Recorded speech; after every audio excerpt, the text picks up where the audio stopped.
গ্রামে রয়েছে কল, পিএইচির উদ্যোগে কোটি টাকা খরচে বাড়ি বাড়ি পৌঁছেছে জলের লাইন, কিন্তু তারপরও বাঁকুড়ার ভূত শহরে মিটল না জল সমস্যা। কোথাও কলের পাইপে বাঁধা রয়েছে গবাদি পশু, কোথাও আবার ঝোপে ঝাড়ে মুখ লুকিয়েছে পানীয় জলের কল। প্রিয়ব্রত আমাদের প্রতিনিধির সঙ্গে কথা বলবো। প্রিয়ব্রত, সব আয়োজনই করা হয়েছিল, কিন্তু আসল যে উদ্দেশ্য ছিল জল পড়া, সেটাই হলো না।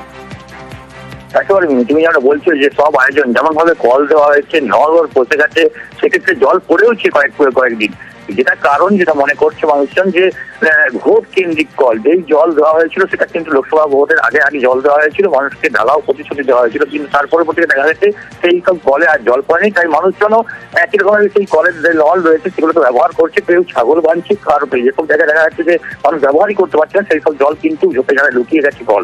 এই মানুষের ব্যবহার, মানুষ চাইছেন যে অন্তত অবিলম্বে জলটা যেটা পাওয়া যায় সেই জল কিন্তু পাচ্ছে না মানুষের, এবং তারা চাইছেন অবিলম্বে জল দেওয়াও। কিন্তু পিএইচির পক্ষ থেকে বলা হয়েছে 2028-এর মধ্যে জল জীবন মিশনের যে টাকা খরচা করা হয়েছে সেই টাকার যে জল, সেই জল পাবে মানুষজন। কিন্তু 2028 মানে আরো 3 বছর, তাহলে এই যে পিএইচি যে এত কোটি টাকা খরচ করলো, জলের লাইন বসালো, তাহলে এতটা সময় কেন লাগছে জল আসতে? দেখো, কোনো প্রকল্প তৈরি হতে গেলে বলছে অনেকটা সময় লেগে যায়, সেই কারণে সব জায়গায় পরিপূর্ণভাবে সেই জলের লাইন তৈরি করা হয়নি। কিছু কিছু জায়গায় জলের লাইন পৌঁছেছে, সেটাই টেস্ট করে দেখা হয়েছিল লোকসভা ইলেকশনের আগে, কিন্তু পরবর্তীকালে যে জল সরবরাহ করা, সেই সরবরাহ করা এখনো সময় হয়ে যাবেনি।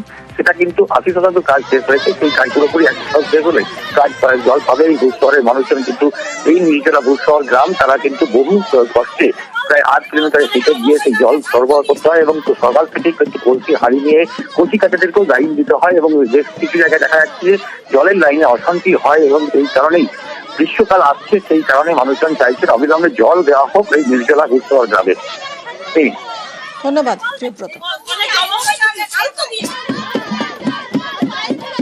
বাড়িতে কল আছে, জল নেই, টিউবওয়েলের জল সে অনেক দূরের থেকে আনতে হয়, নদী তো নোংরা জল, সব ড্রেনের জল আসছে, ওটা কি যাবো, ফালতু ফালতু দেখাচ্ছে যে কল হয়েছে জল নেই। আমাদের জলের জন্য প্রচুর কষ্ট, জলের জন্য দাঁড়িয়ে থাকি ঘন্টার পর ঘন্টা, তারপরে কত কষ্টে এক বালতি জল দেয়, তাও কথা শুনতে হয়। শুধু কলগুলো সব সাজানো আছে, কিচ্ছু কাজে লাগে না। 2 বছর কলগুলো দিয়েছে।